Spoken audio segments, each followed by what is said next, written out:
I went through a depressive episode and it started around May.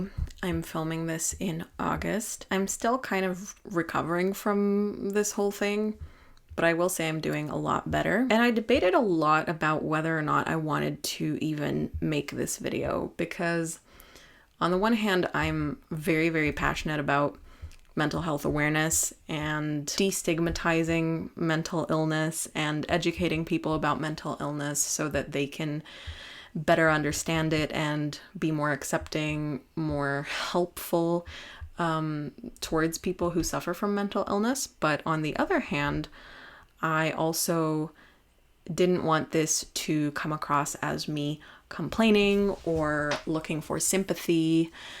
And I also don't want to build a personal brand around being mentally ill. I don't want to be known as the mental illness girl. I don't want my channel to be about mental health so much so that I almost have to stay sick in order to have content to make for you guys. But in the end, I decided that making this video was important because there's a lot of stigma and there's a lot of misunderstanding and undereducation about this, and I thought it was important. I wanted to give people the opportunity to recognize the signs of depression. I wanted to really create a time capsule for myself to remember what this feels like so that I can see the warning signs in myself. So if you're a person who is maybe struggling with some symptoms of depression and you want to confirm whether or not that is what you're dealing with, or if there's someone in your life who has depression or who has been showing some signs of depression and you want to better understand them and help them, then maybe this video might be for you. I'll warn you right now, this is not going to be an aesthetically pleasing or super interesting video with lots of B-roll and stuff. It is probably going to be long and there's probably going to be a lot of talking and not very much else going on screen. It might as well be a podcast, but I think it will be helpful all the same and just give you some insight into the world of depression and what it's like living with depression. And I will say right now that I will block anyone in the comments who tries to tell me that I just need Jesus to save me from my depression, or that people of my generation have depression so much more than other generations because of social media or something else trivial. That is not the case. I think that mental illness has always existed, but it just has been swept under the rug by a lot of previous generations. And I also think that if there are higher rates of depression and anxiety in my generation, it is not because of social media alone, but rather because of things like the fact that 70 years ago, one income could buy you a house and raise a family, and nowadays 2 incomes are still not enough to afford rent or even entertain the idea of having children. But, you know, all the boomers want to blame Instagram. Also, normally I would film my videos in the daylight with natural lighting and in a better kind of setup and background, but I've been procrastinating making this video for like 2 weeks now, and I feel like sitting down to film it now, and so I'm just going to take advantage of that and go ahead and get this out of the way because I don't think it's going to be very fun for me to film, but again, I think it's important. So I'm going to start this video off with 2 clips that I filmed back when this whole depression started setting in, and just as I was kind of figuring out what was happening and navigating it. I will put those videos here. I'm sorry if it's a little loud. It's kind of a peak hour of activity for my family, and I don't really feel like I'm in a position to ask everyone to be quiet for a while so I can film this, so just ignore any sounds that are coming from outside my door. I don't even know what I'm gonna do with this clip, like what video I'm gonna put it in or anything, but I just felt like I wanted to capture these thoughts slash feelings that I'm having right now.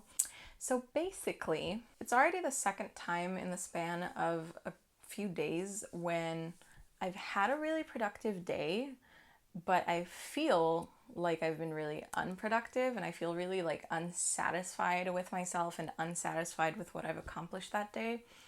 Like the way that I plan my days now is that I have 3 like top priority tasks every day, and then 5 bullet points that I can or like may or may not fill of other things I might do that day.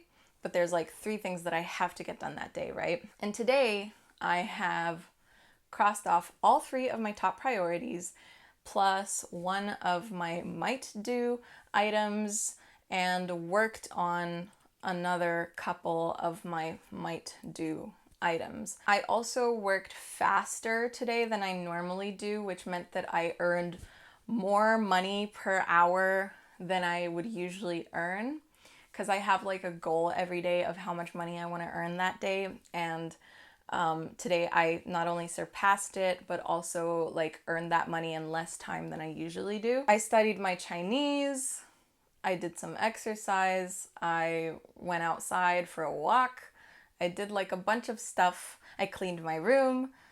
It was a productive day, but I feel like it wasn't.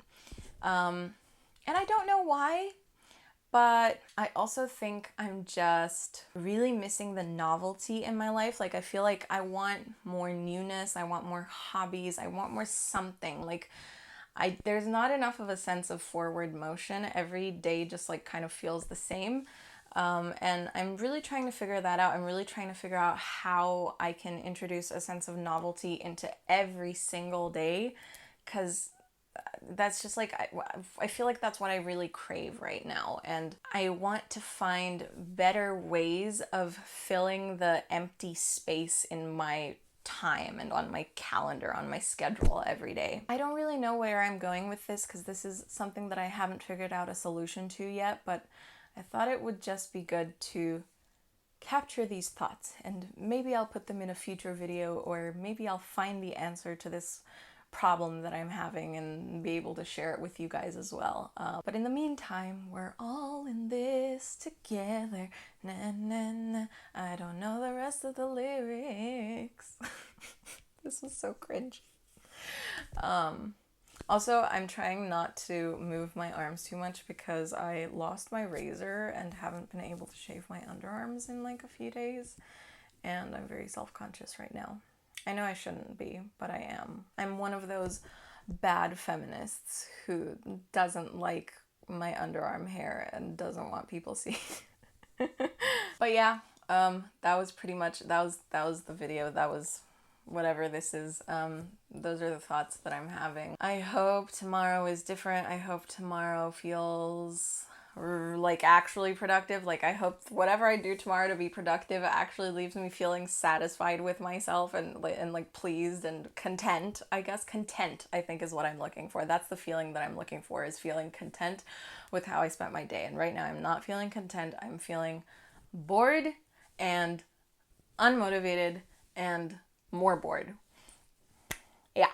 Okay. Thank you for watching, I guess. We'll see. We'll see what the answer to this problem is. I am on the hunt. I am searching for the answer. Okay.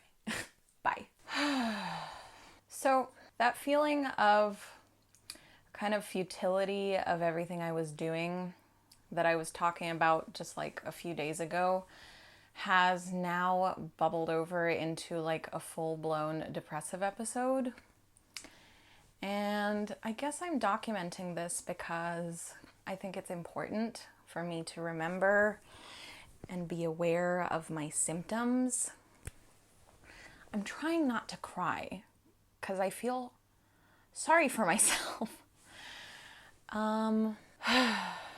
But through my struggle with my anxiety disorder, I was saying for the longest time that I thought anxiety was worse than depression because anxiety is so like physical and so visceral. There's such a like visceral physical reaction to fear and to anxiety and panic that you experience. But actually, I think I had just forgotten how physical depression is. So it really hit me like about 3 days ago. And then yesterday was kind of okay. I was back to like 50-60% yesterday, and then the 2 days before that were terrible, and today is terrible again. So it's been about 4 days now. And I just realized that like I have no will or desire or energy to do anything. And I always used to think that like, yeah, depression isn't that bad because it's not like there's anything physically keeping you from doing stuff, but actually there totally is, because like you can't make this shit up. You can't make up this feeling that I've been having. I've literally slept almost the entire day for the past 4 days, and I don't feel any more rested, and it's just awful. I think that this episode I'm having is a reaction to some medication that I'm taking right now, because I don't remember having a depressive episode this bad since like 2014, 2015. So this is like very uncharacteristic of me. There were no warning signs that something like this was happening, or that it was going to happen. So I think it's because of the medication that I'm on right now. You know how like antidepressants can sometimes cause depression. I think that's what it is. So I've been tapering off my medication. My doctor is sick this week, so I haven't been able to talk to him about it, but I was supposed to be taking the medication, atypical antidepressants and an antipsychotic and some neuroleptics that were all supposed to be helping with anxiety and ADHD and prevention of like compulsive thoughts and anxious thoughts. But I really haven't experienced any improvement in those symptoms, and instead I'm having like a crap ton of side effects, like every side effect you could have. I've been having restless leg syndrome. I've had a stuffy nose for like 3 or 4 weeks now. I've felt really tired. I've felt really moody. I'm depressed now, apparently. I've been really cold. I can't even remember all the things that have been going on, but it's a lot of side effects that I'm dealing with right now. And it's just not worth it, man. Like it's not they're not helping me enough to merit to justify how they're making me feel right now. Like I can barely sit in one spot right now to film this because of my restless leg syndrome, which for some reason feels better when I'm lying down. And I can also barely sit here upright because I'd rather be laying down and just sleeping. I've hardly been eating anything. I've had like massive loss of appetite. My intestines and stuff haven't been moving properly because there's not enough food in my system to push anything out, you know? I just thought it was important to document. I thought it was important to talk about because I think, as is clearly the case, it's easy to forget what this feels like. And it's easy to forget to be vigilant in trying to reverse these feelings as soon as possible. And I've been trying to force myself to go on walks now and to spend time outside to just like try to pull myself out of this funk as soon as I can. I even slept in my mom's room the other night because that's like a level of vulnerability that's difficult for me. I'm not usually vulnerable or close with my family like this. But I can't do this. Like if this isn't better in like a week or two, I'm considering hospitalization, like actually, because this feels like chronic fatigue syndrome. It feels like full-blown apathy. And I'm scared. I'm like really scared. Because I can't deal with this. I can't deal with this lasting longer than a few weeks. I haven't like earned any money this week because I can't work because I'm just exhausted and bored and nothing feels worth doing. So, yeah.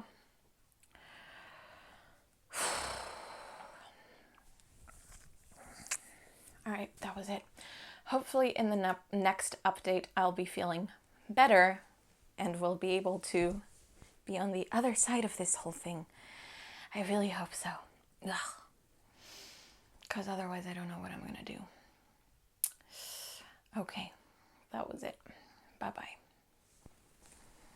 I don't remember exactly what I said in those videos, but I'm going to go over how this kind of progressed. So as I think I mentioned in one of the clips that I played, it started off as just a general feeling of not being satisfied with my level of productivity and feeling like, I don't know, just kind of unmotivated or, unsatisfied. And then it kind of progressed into full-blown apathy very quickly, and it was very scary. I do think that this bout of depression was partly triggered by the medication that I was taking, simply because of the fact that the onset was so sudden and so jarring, and like, I haven't been that depressed in a very, very, very, very long time. I won't say what medication I was taking because I don't want people thinking that they shouldn't take that medication. The fact of the matter is that everyone's brain chemistry is different, and some antidepressants, actually many antidepressants, carry the risk of depression as a side effect. But there really is no way to tell how your personal brain chemistry is going to respond to a certain medication. So my experience is not something that you should base your medical decisions on. And I was also taking 3 different medications at the same time, so it would be quite hard to pinpoint which one was the cause of my struggles. So I spent a few weeks in a state of depression that was very, very heavy and very, very serious. I stopped eating. I would feel the hunger, but just not have the strength or the energy or the will or the desire to get up and get food, even when other people prepared food for me. I cannot explain the depth to which I was so exhausted that chewing the food in my mouth just felt too labor intensive for me. I didn't want to do it. I felt physically sick and too tired to chew food. I think I lost 5 kilograms in a few weeks during that time. Everything felt boring. There was nothing interesting about anything. I couldn't concentrate on anything. I would sit down and try to do work, and I just couldn't sit still in my chair. I couldn't focus on what I was doing, and it was just it was painful to try to focus on doing any work or doing anything. I, was probably binge watching some shows at this point, but they were really just, I don't think I was even watching anymore. I think I stopped watching Netflix eventually as well because it just wasn't doing anything for me anymore. This was a time when I literally was forcing myself to sleep because that was the only way that I could escape the way that I was feeling. I felt so tired. I felt so low and just so done with everything that, sleep was my only escape. I should say that I wasn't suicidal at this time. It wasn't a suicidal type of depression. It was just complete apathy.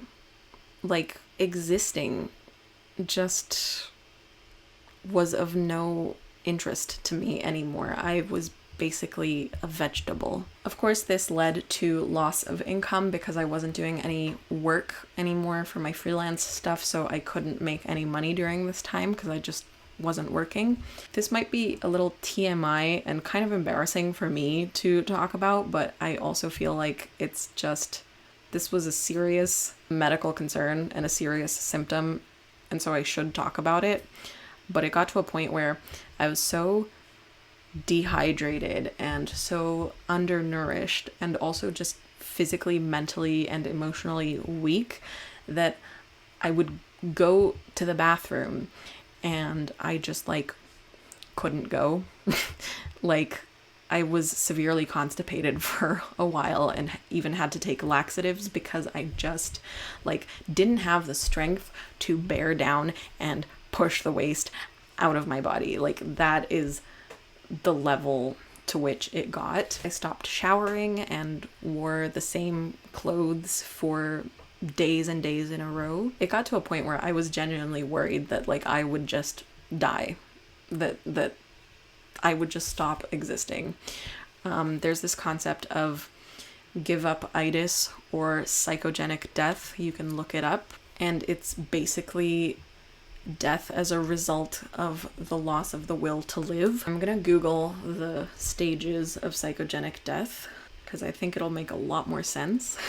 So step 1 is social withdrawal. Step 2 is apathy, which is defined as a demoralizing melancholy different to anger, sadness, or frustration. The person no longer strives to preserve their life. Some describe it as a severe melancholy where even the smallest task feels like the mightiest effort. Like, for example, when I mentioned that I didn't have the strength or the will to chew the food in my mouth. Step 3 is abulia, a combination of severe lack of motivation and an inhibited emotional response. Step 4 is psychic akinesia, a state of severe apathy where the person is still conscious yet unaware of even acute pain. The person will not react even if they are hit. Often they can be incontinent and will continue to lie in their own waste. Thankfully, did not get to this stage, but I definitely, would feel hungry but not go get food, feel like I needed to go to the bathroom but just wait because I didn't want to get up to go to the bathroom. And the last stage is step 5, psychogenic death, the disintegration of a person. Psychogenic death or give up itis has been observed in concentration camp victims, but it has also been observed in, elderly people who have suffered an injury, elderly people who have been abandoned. I strongly believe that this is the reason why there is a link between retirement and heart attacks or death, because there's a loss of sense of purpose. I do consider myself a spiritual person. I do believe that we have souls and all of that, but I'm also a very scientifically minded person, and I think it boils down to the fact that everything that makes us human is a chemical or biological process. There is a chemical or biological reason behind every single thing that we do, behind every behavior. Love is a chemical process. Hunger and the drive to go and seek out food is a chemical process. The reason why we get up and go to work every day or spend time with our family or clean the house or do anything is a chemical or biological process. And when the hormones that trigger these behaviors are out of whack, everything that makes you a person becomes out of whack too. And the way that I would describe this period that I went through was like, it was like there was just no dopamine left in my brain, right? Dopamine is the hormone or the chemical, the neurotransmitter that makes you feel motivated, that gives you drive, that gives you desire, that gives you cravings. It is what's behind us taking any sort of action or seeking anything out. And I felt like there was just no more dopamine in my brain because I lost the desire for anything. So this was kind of where I was for a couple of weeks, and then I stopped taking my medication that I was on at the time. I probably should have tapered it off more slowly, but I just kind of freaked out and stopped taking it almost all in one go because I just, I knew something was wrong and I wanted my brain to go back to normal as soon as possible. I don't recommend doing this. You shouldn't quit any long-term medication without medical supervision. It should typically be tapered off slowly. Some medications in particular can make it actually quite dangerous to quit suddenly. They can cause seizures and all kinds of other severe symptoms, so you definitely shouldn't do that, but I made an executive decision to scrap the crap that was messing up my brain. But, you know, after this initial really, really severe stage of depression kind of started to mellow out, I progressed into a phase of crying every day, like howling, blubbering, crying severely every day, mostly about my future and my lack of a plan for the future, and I would really describe it as a bit of a quarter-life crisis. I started just feeling very hopeless about my hopes and dreams for the future, and feeling like reality hit a little too fast and a little too hard, and I suddenly found myself feeling backed into a corner and, you know, thinking about getting a job that I hate just for the sake of survival, getting an education that I don't want so that I can have a future that I don't want so that I can pay my bills. I think it did also have a little bit to do with turning 24. I turned 24 in March. The whole depression thingy started in May. I think to me, in my brain, like 24 is right before 25 and 25 is like mid-20s. So I was like starting to feel very old and feel very disappointed in myself and very desperate and very scared about the fact that like I don't really have my life together right now, and I'm still not financially independent, and I need a lot of like support from my family to survive. And that's like something else that's an entirely different topic to get into. I know there are people out there who would judge me and, you know, think that I am just pathetic.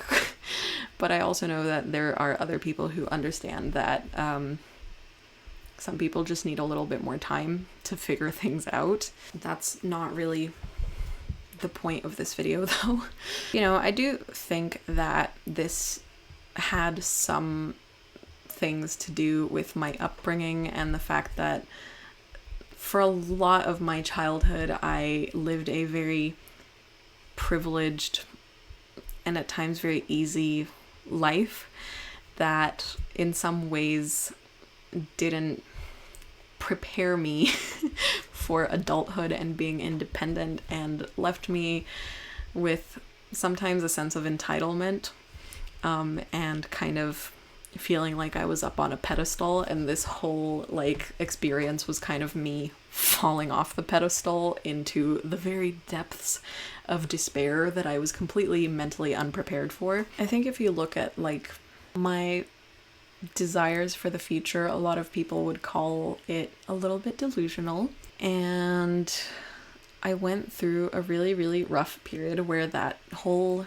dream just like completely fell apart and was crushed to dust, and I just felt like I had no hope of ever reaching the life that I wanted to have. And yeah, it just all felt very, very hopeless and very dark. Now I'm starting to pick myself back up again and start believing in myself a little bit more. And you know, who knows, if I still don't have my life figured out in a few years, then I might like end up repeating this entire cycle and going through this whole like desperate crying about my future thing again. But until then, I'm kind of like recommitting to working towards my dreams and trying to make the life that I want a reality.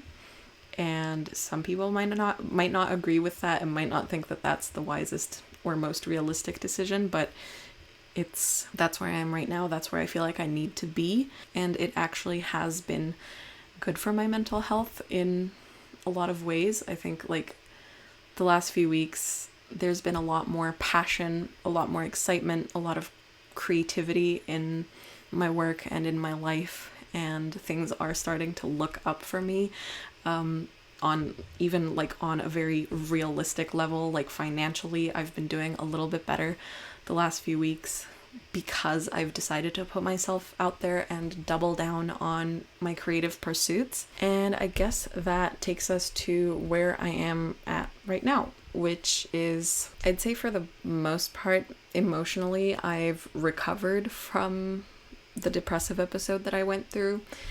As far as like motivation and behaviorally, I'm still not 100%. My productivity has gone down. I am still like resting a lot and not having as much energy or as much ability to focus and do as much work in a day as I used to before I got into this depressive episode. But I am doing a lot of work that I find fulfilling and a lot of creative work, so that is something. I don't really know where that leaves me. I will say that I'm a little bit wary about medication right now. My psychiatrist is trying me on something new. It's something I have to take 3 times a day, and I believe it's banned in the US and the UK and a bunch of other places, which is kind of concerning. But if they do allow it in Germany, I still kind of trust it, because I feel like Germany is also like really, really strict with this stuff. I think the reason why it's banned in a lot of countries is because it has what was described as a clinically negligible effect on opioid receptors in the brain. So I think that's why it's banned in some countries that are like a little bit trigger happy with banning anything drug-ish. But like, I don't know, I don't understand, because like they prescribe oxycodone for everybody in the US. So I'm a little confused. But my psychiatrist told me that this particular medication you should start feeling the effects of within about a week, which is unlike other antidepressants, which usually take like 3 to 4 weeks before you start feeling any difference. And I have an appointment with him in just 1 month after starting the medication. So, he's really going to keep a close eye on me, because he knows what happened last time and we're trying to avoid a repeat of that scenario. So I hope all goes well. I still struggle with some depressive symptoms, a lot of anxiety, a little bit of OCD on a regular basis. That is kind of the current reality of my life. But I want people to know that mental illness does not define me. Mental illness does not define anyone who has a mental illness. It is just a part of our lived experience, just like, having a broken leg does not define you. Having cancer does not define you. We mentally ill people have whole personalities and hobbies and families and interests outside of their mental illness. And so I don't want me making this video to come across as like my depression is the major important thing that you need to know about me, because that's definitely not the case. It's just part of how I experience life sometimes. I hope that this video was helpful in some way. I hope that you learned something. I hope that it made you more understanding and more aware of mental health issues and more ready to help. If you notice any of these signs and symptoms in yourself or in someone that you love, it is very important that you get help. Ignoring the problem doesn't make it go away. If you do have any questions about depression or anxiety or therapy or anything like that, then please do leave them in the comments down below. Maybe I'll make another video in the future talking about those things. I want to be helpful. But for now, I'm just trying to move on. And I'm getting into my creative spirit, and I'm getting into my content creation, and I'm getting into my passions. And I will say that this whole experience brought me a lot closer with my family. They were a huge support for me during this time, and like there were times that I wasn't sure that I would survive if they weren't there. So I'm very grateful for that. But yeah, if you want to hear more from me about all kinds of things, not just mental illness, then you can go ahead and subscribe to my channel. Thank you for watching, and yeah, again, hopefully I didn't leave anything out that was important. I don't know. I'm a little scatterbrained in this video, but I tried to describe my experience the best I could. All right, I will see you in the next video. Bye.